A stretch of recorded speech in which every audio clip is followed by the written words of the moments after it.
Welcome to the sportswagers.ca podcast with Brian Sherwood Steinberg and Matthew Finney.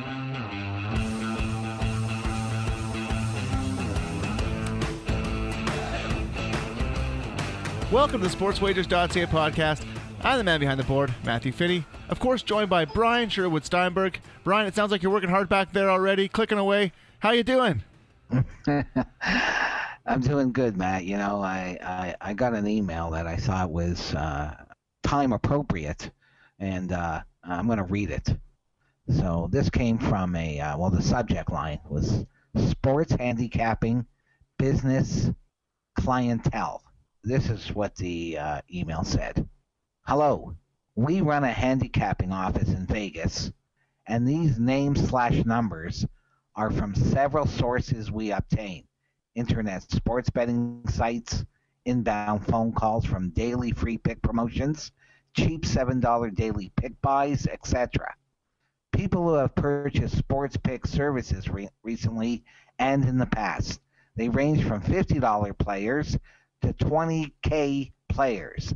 They have been used in our phone rooms to pitch/upsell sports information daily.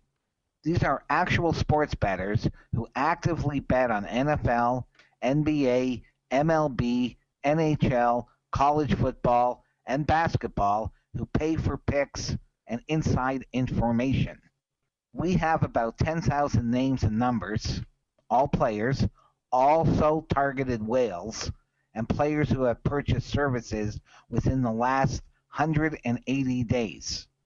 Usually it's $1 or more a name here in Vegas, but we are looking for someone to purchase them no lower than 20 cents a name for 2,500 names or $500, 15 cents a name for 5,000 names or $750, or 10 cents a name for all 10,000 names or $1,000. The three purchase options are listed below. And then he lists the purchase options: 2,500 names for $500, 5,000 names for $750, all 10,000 names for $1,000. Once payment is made, please allow up to an hour for us to get your list via email. It will come in CSV format that you can only open in Excel, etc., etc. So essentially, what this guy is doing is he went to all these what he thought was tout services, you know, that are selling picks on the internet, and he's offering to sell those people names of people that have purchased sports picks in the past, right? And I do believe that the list that he has is genuine. You know, you probably can purchase them. I don't know if all of them have purchased services within the last 180 days, maybe, you know, in the last year or two. But it just goes to confirm what a sleazy business it is. You know, here's a guy that's selling names to other sports betting services, you know, and these people are going to buy them up, and they're going to call and call and call and call. So once you purchase a sports pick, you know, and here he says, I just want to go over this one more time. These names and numbers are from several sources we obtain. Internet sports betting sites, inbound phone calls from daily free pick promotions, and cheap $7 daily pick buys. People who have purchased sports picks recently and in the past, right? And he mentions they have 10,000 names and numbers of all these players, also targeted whales.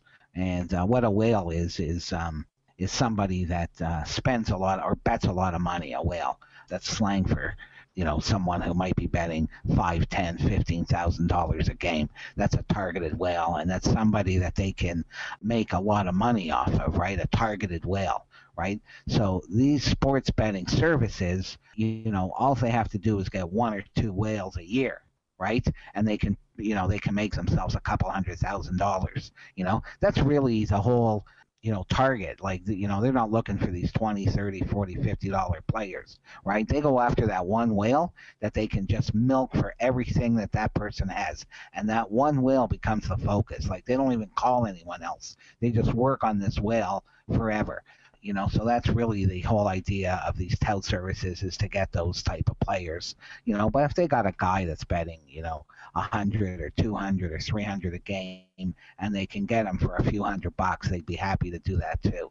So essentially, this guy is selling names to other sportsbook. And, look, he sent this to me. He didn't even read my website. He probably just did a Google search on sports betting picks and sent them out to everybody, right? And it becomes a numbers game. He sends out 10,000 of them. Maybe 1% of the people buy his stuff, and those people sell to other people, and it just goes round and round and round and round. And once you give out your name and phone number to a tout service, it goes into whatever system, and it gets circulated too. Very much like these penny stock boiler rooms, that do the same thing. It's all a numbers game. It's got nothing whatsoever to do with betting sports. These are the sleaziest, scum of the earth people in the world.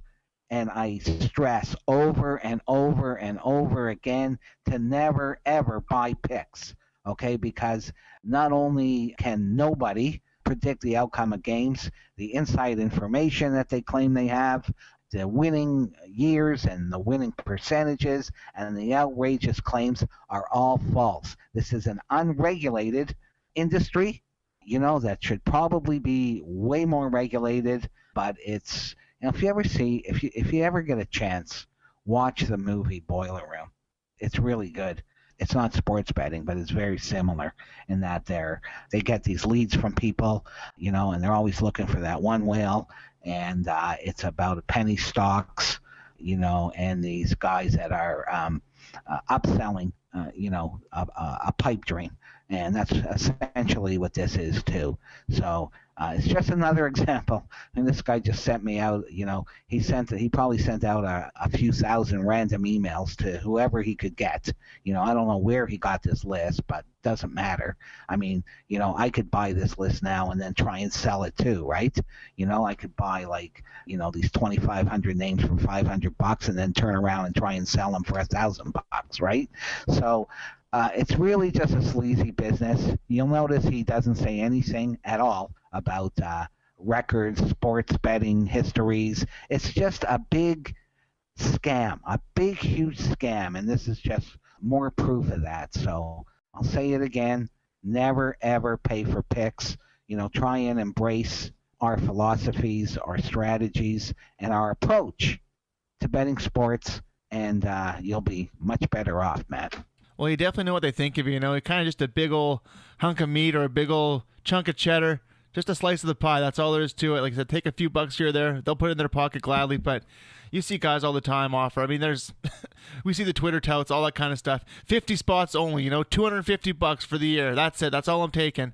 Selling picks. And like we say all the time, if you need my $20 in your pocket, it's probably not working out too well for you. Yeah, I mean, even these top websites like Covers, for instance, they got all these guys on there, and they make it very appealing. It's so easy for a new bettor, right? Like, you get a whole slew of, young guys that turn of age every year, that start betting sports, and it's very, very tempting to, check them out, right? They guarantee this and they guarantee that, and for $50, you can get 1 week's full of, free picks, and you don't pay if you don't win, and just all kinds of stuff, right? And it's just, the bait, right? Once they hook you, they just keep milking it for all it's worth. So the best advice is just to stay clear of these guys. This email I got, which is kind of funny, that I got it, it's just more proof just what a sleazy industry it is. It's the worst. I used to, way back in the early 80s, late 70s, early 80s, I used to go down to Vegas every year to bet baseball. I think I've said this before, but, to any new listeners, I used to go down there in April till about July. Every single year I go to Vegas because you couldn't bet online back then, Vegas was really the only legal place that you could bet sports. And I used to go down there every single year and hang out at the Stardust, and I'd run into these guys, these tout services, and I used to listen to them, like they all met at the Stardust every day. and you would just hear them like every single day talk about, some guy that they grabbed, or, it's just a big fucking joke to them, right? Like they have no moral compass whatsoever. It's just a big joke to them. They're just the guys that are they're great marketers. The guys that are selling picks or working in these tout services are the lowest form of life on the planet. And I kid you not. That was back then.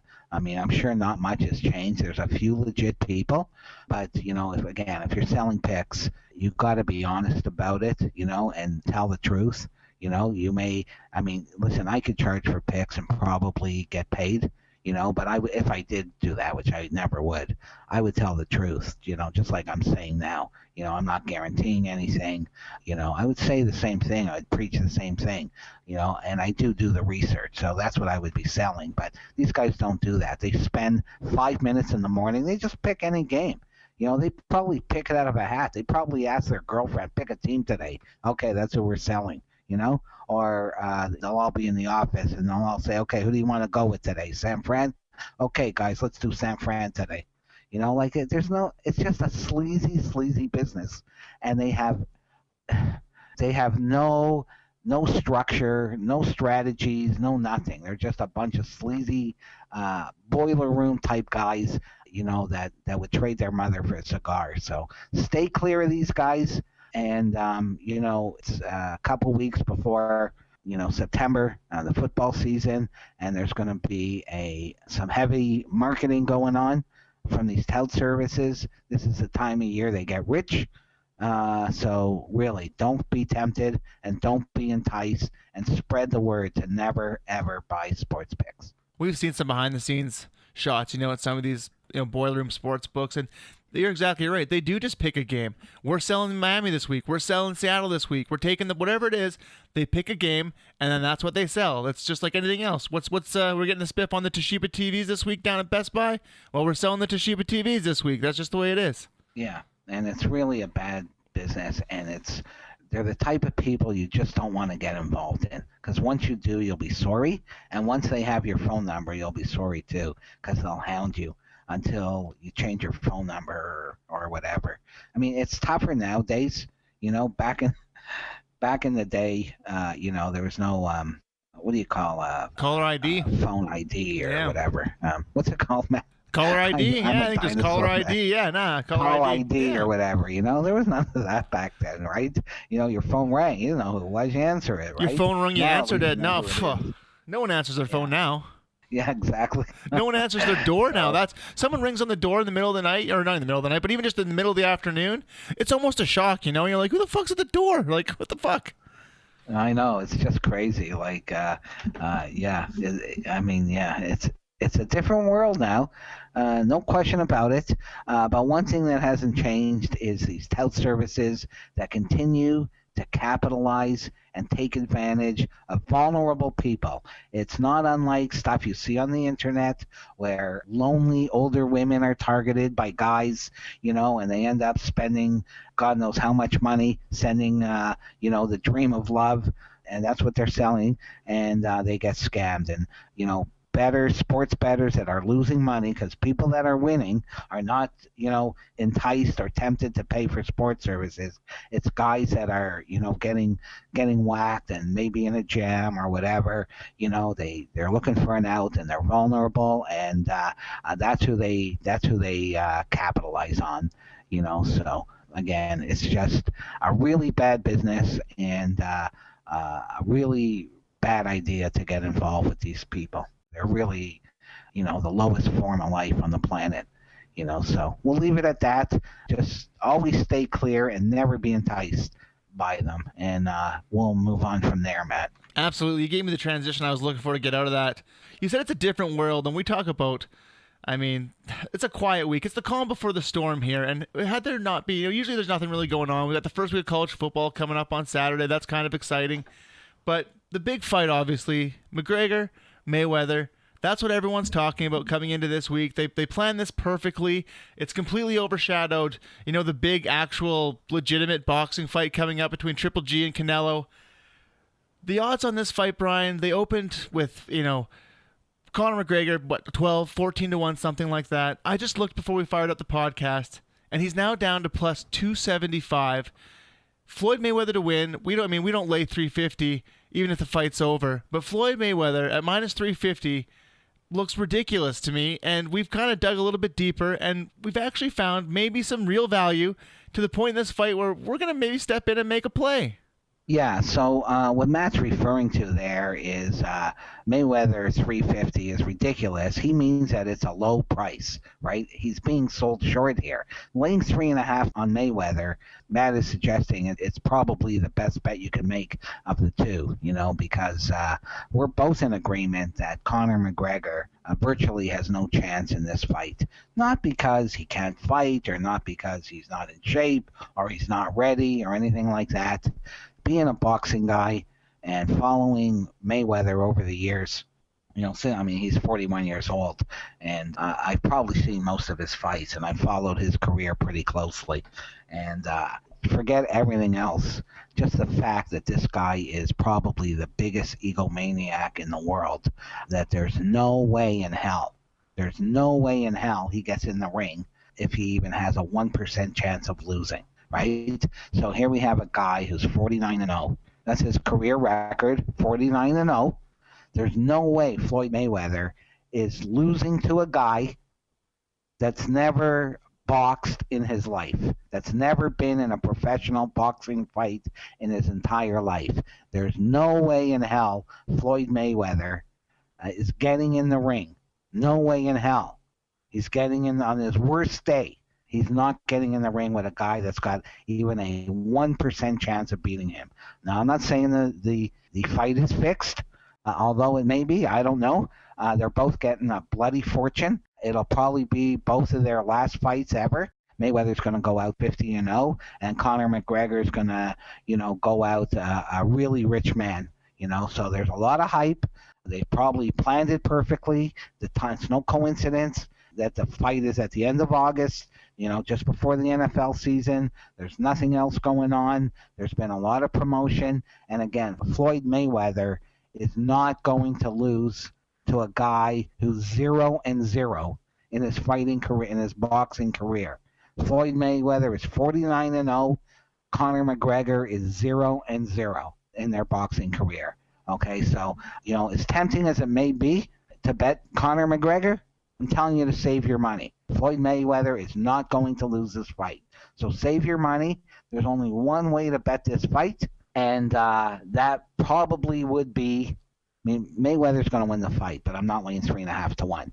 If you want to lay 3.5 to 1, go ahead. I never recommend it, but if you have to bet the fight, that's the way I would go. The other options on the fight is Mayweather by TKO, KO, or disqualification. And that's actually a really good price. So for McGregor to take Mayweather to the distance doesn't even seem reasonable to me. I can't imagine that this guy can go, was it 12 rounds, Matt, or is it? Yeah, it's a 12-round fight, and the odds say the odds say the exact same thing. We talked earlier on Pinnacle. Just to jump in, so we got Pinnacle has the fight up. Obviously, they don't have kind of the nice props that 365 does there. But Floyd is minus 460 on Pinnacle. So he's $1.10, more expensive. You're getting an extra, on Conor, for all the action we're hearing, there's all the action, all the tickets are coming in on Conor McGregor. He's plus 371 at Pinnacle. And we say, if Pinnacle's ever offering you or ever making something a little bit more enticing, they're pretty sharp and they're pretty on the ball. So they're definitely ahead of the curve on Floyd as far as just winning. But looking at the over-under. So just let me jump in there for 1 second. 100%. I just want to repeat what Matt just said, okay? Remember, we talk about Pinnacle a lot as being the sharpest book in the world. And when they're higher on a favorite and offering much bigger odds on the dog, then you have to pay attention. So Pinnacle is suggesting, because of their line, like Matt just said, they're 4.5 to 1, a little better than 4.5 to 1 on Mayweather. The other joints are 3.5 to 1. So Pinnacle is significantly higher on Floyd Mayweather. So we call that taking a position, a sports book taking a position. And when Pinnacle is taking a position, pay attention. And they're taking a position on this fight on Floyd Mayweather because, I mean, think about this for a sec. If you could bet Floyd Mayweather at 3.5 to 1 or 4.5 to 1, where would you bet it? You bet it at 3.5 to 1. So Pinnacle is discouraging money on Floyd Mayweather, and they're offering three. What's the odds? What's the take back on McGregor, Matt? Plus 371 here. So okay, so they're plus $1 more on McGregor too. So McGregor on most places are $2.75 to $3. Penny's offering $3.71. So they're encouraging you to take McGregor on their site. So essentially, again, they've taken a position, and when Pinnacle takes a position, pay very close attention. So if you were thinking McGregor, just for the sake of action, you're going to watch the fight, you want to bet it, I can understand. You're putting a few dollars on McGregor. I'm just telling you to save your money because Mayweather is not losing this fight. All right, the other option is that you can bet the fight outcome. And here's where it gets interesting as far as I should say, as far as Matt and I are concerned, because we have discussed this fight extensively. So Mayweather by KO, TKO, or disqualification is minus 120. And to me, that's a gift. That's the bet I'm going to be making. I'll be writing it up on the website too. For Mayweather to win inside the distance, is minus 120. To me, that's a great bet. What is that bet on Pinnacle, Matt? They don't offer it, but they do have the over-under on their fight rounds, and Penny's got it hard locked in at 9.5, under minus 183. But if you go over to 365, where they'll let you kind of dance around and you can pick exactly, the round you think it's going to be in, you can see minus 8.5 rounds, minus 125. So the odds makers think that this fight is going to be finished inside the distance. And so who is going to finish the fight? To me, it's a no-brainer. Yeah, exactly. So when you add 2 and 2 together, right, there's very little chance that the fight is going the distance, right? Based on the odds, and based on everything we know, too. In fact, it would be almost as embarrassing to Mayweather to go the distance with McGregor as it would losing the fight, right? I mean, it's almost just as bad to go the distance. So it's really unlikely to go the distance. So the odds suggest it, and now we're looking at just the winner inside the distance, and obviously we have a heavy lean to Mayweather inside the distance. So if you ask me, that's really a gift of a price. Floyd Mayweather inside the distance or by knockout, disqualification, or TKO is only minus 120, and again, to me, that's a complete gift, Matt. Absolutely, Brian. Look for that write-up on the website, of course, sportswagers.ca. We've talked quite a bit, Brian, today. Is there anything like to add before we get out of here? No, I think that's it, Matt. We have the fight covered. We're going to have a whole show on parlays and teasers and the other bad habits that people get into when betting football. We're going to cover all that just before the kickoff of the NFL season, and we'll be looking forward to that. I guess that's it, Matt. All right, of course, check out the podcast on Apple Podcasts. Rate, review, and subscribe. We do appreciate that. Brian, of course, the Survivor NFL pool coming up. Check out the details on the website there as well. Of course, sportswagers.ca. NCAA firing up this weekend. The golf, of course, good field this week as well. Man, we're all over it, Brian. Good stuff. Summer's over. Hockey's firing up here. We got training camps. They're talking about it every single day. Are you ready for the winter is coming, as they say? I don't watch the show, but apparently it's a thing on Twitter. I don't know. A meme, if you will. We're ready for college football. Yeah. We'll be ready for NFL. Ready for hockey. We got it all covered, and free picks every single day on the website. No signups, no gimmicks, just great information every single day. So keep supporting us, with your retweets and comments. And we appreciate it very much. And let's hope for a good NFL season and college season. And hope you all enjoy the fight and you're on the right side. Well, we've got our DAZN apps, Brian. We've got preseason football streaming on 2-3 screens every single day. We're watching these games over and over and over again, doing the film study, doing the work, like always. Check out the website, sportswagers.ca. For Brian Sherwood-Steinberg, I'm Matthew Finney. Take care, everybody. Thanks for listening to the sportswagers.ca podcast. Please rate, review, and subscribe. For free daily picks, visit sportswagers.ca.